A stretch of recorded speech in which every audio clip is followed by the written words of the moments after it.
Conselho Ministro aprova projeto de resolução onde cria Gabinete Interministerial Gestão Crise.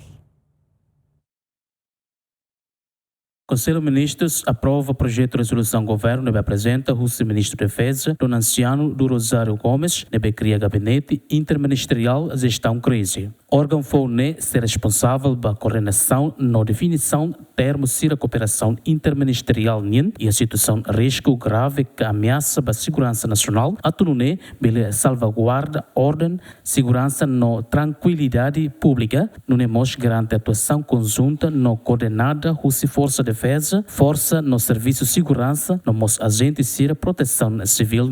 Gabinete Interministerial Gestão Crise se preside o Primeiro-Ministro, não se composto o Vice-Primeiro-Ministro Cira, Ministro da Defesa, Ministro do Interior, Ministro da Justiça, Ministro do Negócio Estrangeiro e Cooperação, Ministro das Finanças, no Ministro da Administração Estatal, no Chefe Estado-Maior General FFDTL, Comandante-Geral PNTL, no Diretor-Geral Serviço Nacional Inteligência Estratégica NIAN. Derek Jimenez, GMN.